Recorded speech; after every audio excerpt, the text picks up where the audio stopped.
can AI really be strategic? I mean, we're not talking about just following, a meticulously coded set of rules here. We're talking about actual adaptive decision-making in super competitive, uncertain environments. Can an LLM, a large language model, actually learn, reason, maybe even develop a sort of personality that influences its choices when things get tough? Yeah, that's a fundamental question, isn't it? Yeah. Especially as AI becomes more and more integrated into, well, everything. We've seen these models get incredibly good at pattern recognition, complex calculations. Yeah, sure. But genuine strategic intelligence, anticipating, adapting, maybe even reading the room in a dynamic situation, that's a whole different ballgame. So yeah, something far beyond just following instructions. It's about navigating the messy, unpredictable world of interaction. How do we even begin to test something like that? Well, that's precisely what we're diving into today. Our sources revolve around this groundbreaking new study. It just came out July 4, 2025, and it tackles this head on. This research pits leading AI models from OpenAI, Google, even Anthropic against each other in these classic game theory scenarios. Right. And our mission for this deep dive is really to unpack this fascinating research. We're going to explore what these models reveal about AI decision-making. Are they just, incredibly sophisticated stochastic parrots just spitting back patterns from training data? Or are they genuinely capable of adapting on the fly? Maybe even what the researchers call metacognitive reflection in these really competitive settings. We'll look at the surprising ways they approach competition and, find out if they develop unique personalities under pressure. We've got some real examples of their thinking, too. Okay, before we get into what these models actually did, we need to understand the arena, right? The game they were playing. At the heart of this study is a fundamental concept in game theory, the Iterated Prisoner's Dilemma, or IPD. Most people kind of know the basic setup. Two suspects, arrested, held separately, cooperate by staying silent, or defect by betraying the other. The individually rational choice, betray, which leads to a worse outcome for both. It's a classic dilemma for a reason. Exactly, but the iterated part is absolutely crucial here. That changes everything. When you repeat the game round after round, it introduces reputation. Yeah. And the very real possibility of retaliation. If you defect now, your opponent might punish you next time. So cooperation, despite that initial temptation to defect, becomes potentially viable, even maybe optimal over the long run. You're playing for future interactions, not just the immediate win. Right. And this isn't totally new for computer simulations. Robert Axelrod's tournaments back in the, late 70s, early 80s, they famously showed that really simple rules like tit for tat, cooperate first, then just copy whatever your opponent did last could actually win against much more complex strategies. Yeah, seminal work. But here's the thing about those past experiments, Axelrod's included. They used agents that were either hand-coded, with explicit rules, or they had pretty low-capacity algorithms. And their internal reasoning, how they actually decided what to do, was either totally opaque or just not there. You couldn't ask them, why did you defect? It was basically a black box. And that's where large language models, LLMs, completely shake things up. Isn't that the core idea here? This study really puts them forward as a new frontier for understanding strategic intelligence. I mean, this whole field of machine psychology sounds a bit sci-fi, but maybe it's real. It does sound a bit out there, but yeah, it's becoming very real. LLMs offer this unique opportunity because, unlike those older algorithms, they can process incredibly sophisticated prompts. We're talking game rules, payoff matrices, even the probability of the game ending, what the researchers call the shadow of the future. And here's the really differentiating factor. They can generate text, explaining why they made a move, and potentially even revise their play based on that reflection, that ability to self-reflect and maybe change course. That's huge. It absolutely is. So the study's core question isn't just if LLMs can play these games, but how they play them. Are they just amazing memorizers, those stochastic parrots just echoing training data? Or are they genuinely capable of adapting on the fly, real metacognitive reflection in these tough, uncertain, competitive settings? That's the million-dollar question, really. Exactly. And to answer that, the researchers set up a pretty impressive experimental arena. They ran 7 round-robin tournaments, each had a fixed population, 24 agents per phase, and they ran 5 phases per tournament. Agents basically reproduce based on their score per move, kind of simulating evolutionary dynamics. See which strategies went out. Okay, and the players in this arena, quite a mix. First, you had 10 classic game theory strategies. Familiar names like tit for tat, nice, but it retaliates, but it's also forgiving.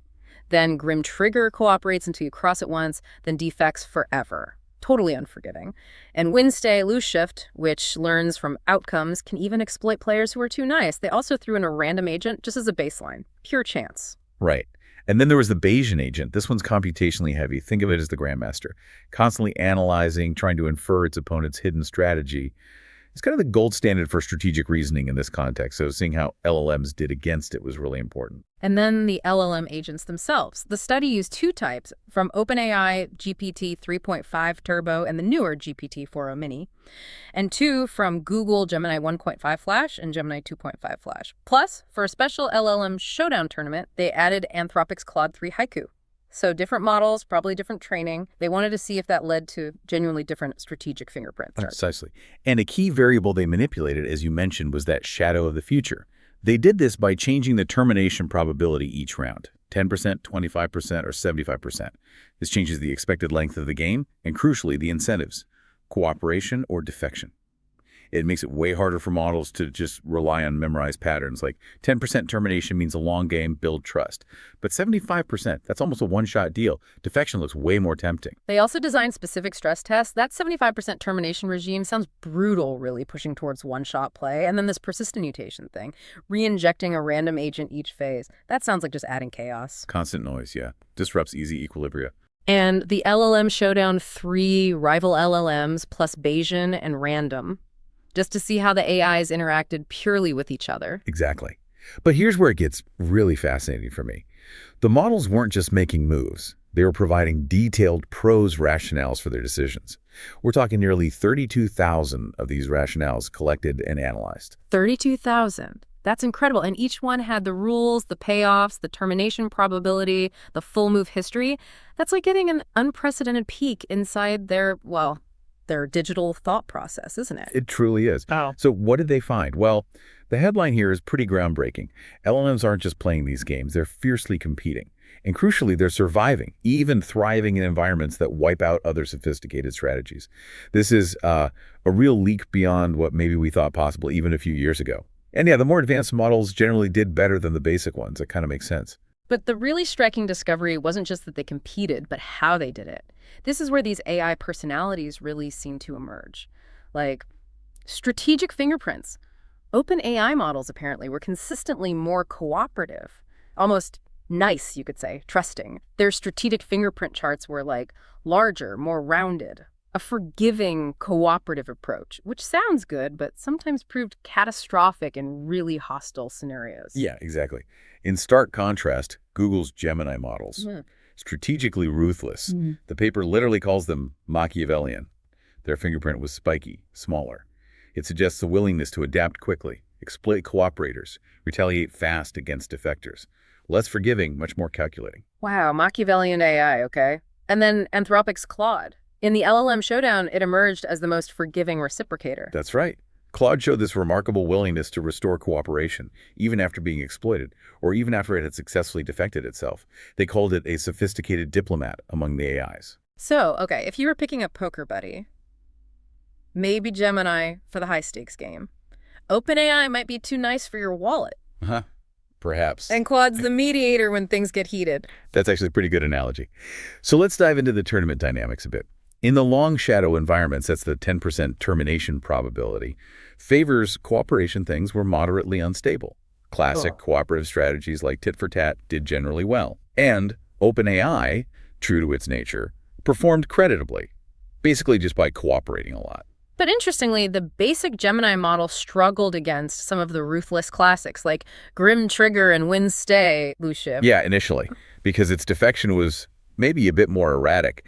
However, the advanced Gemini model performed much better against win-stay lose shift by systematically cooperating more. So it adapted. It learned to dial back the ruthlessness when needed. That's adaptability right there. Absolutely. Clear demonstration. Now, move to the medium shadow, 25% termination. This turned out to be an equilibrium sweet spot, remarkably stable. In the advanced LLM run, there was basically no population change at all. across the 5 phases, stable. But in this sweet spot, the basic OpenAI model's overly cooperative nature actually became a liability. Its population declined. So being too nice didn't work when the game got a bit shorter, a bit less cooperative overall. Exactly. It just couldn't adapt enough. Okay, then the real stress test, the short shadow, 75% termination. This was the critical divergence point. Huge divergence. Gemini correctly figured out, okay, this is basically a one-shot game. Defection is rational. Right. Its cooperation rate just plummeted to like 2.2%, near zero cooperation. And it thrived. Systematically eliminated OpenAI and most other rivals. Wow. And OpenAI, what did it do? It just failed to adapt. It remained stubbornly cooperative. Get this, 95.7% cooperation rate, even while being totally exploited. No way, 95% in an environment screaming defect. Yep. And as a result, its population was systematically wiped out. Their final average scores per move ended up being quite close, interestingly.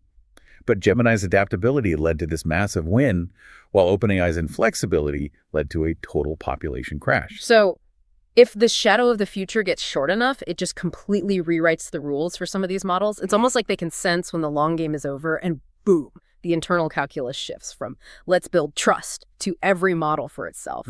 That adaptability, or the stark lack of it, is really striking. It really is. And even in that noisy run, the 10% termination but with persistent mutation, remember, re-injecting random. That constant noise disrupted purely cooperative strategies.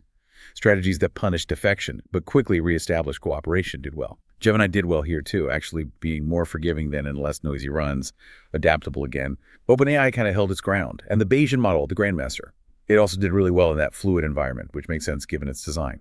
Okay, finally, that LLM showdown. The 3 big LLMs plus Bayesian and random.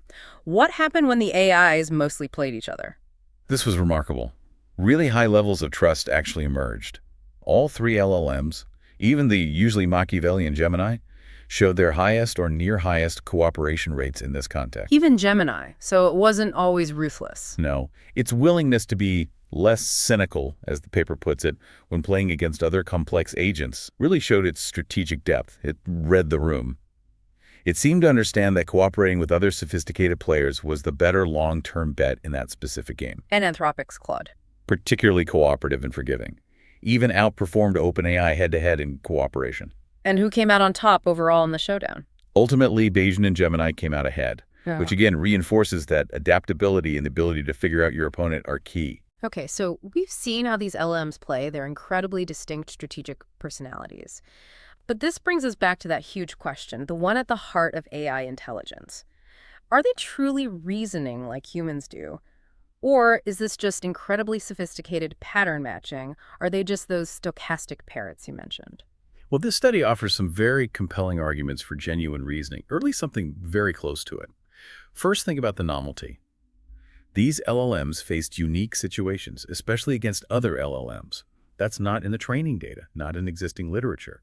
Memorization just wouldn't cut it. And the researchers deliberately tried to confound memorization by varying termination probability, adding noise. Right, makes sense. And second, those contrasting fingerprints you talked about. OpenAI being consistently cooperative, Gemini being ruthlessly adaptable. That divergence itself argues against simple memorization, doesn't it? They presumably saw similar IPD stuff in their training data, but developed radically different styles. Exactly. OpenAI defaults to cooperation as best, while Gemini seems to learn, think carefully about the time horizon, maybe less about the adversary. That difference is telling. And third, the rationales themselves. Those nearly 32,000 explanations. That's a smoking gun? Maybe. It's incredibly strong evidence, I think. The analysis shows LLMs actively reasoned about both the game's length, that time horizon or shadow of the future, and their opponent's likely strategy. For instance, Gemini was very quantitatively focused on the time horizon, mentioned it 94% of the time, and dramatically adjusted cooperation based on it. OpenAI mentioned it 76% of the time, so still aware, but seemed less driven by it. And counterintuitively, remember, it got more cooperative as the game got shorter. Yeah, that OpenAI logic was bizarrely backwards for a short game, almost a stubborn personality quirk shining through its reasoning. Precisely. Both models also tried to figure out their opponent's strategy, opponent modeling. And interestingly, thinking about the adversary generally reduced cooperation for both models. Okay, that kind of makes sense, if you think they might betray you. Right. But what's even more intriguing, and maybe counterintuitive compared to humans, both models became less interested in modeling their opponent after a defection happened. Less interested. You'd think they'd want to understand more after being betrayed. You would think, but that's what the data showed. A strange quirk, perhaps. And here's a crucial point you raised earlier that the study really hammers home. These rationales aren't just justifications after the fact. They're not just spandrels, incidental byproducts.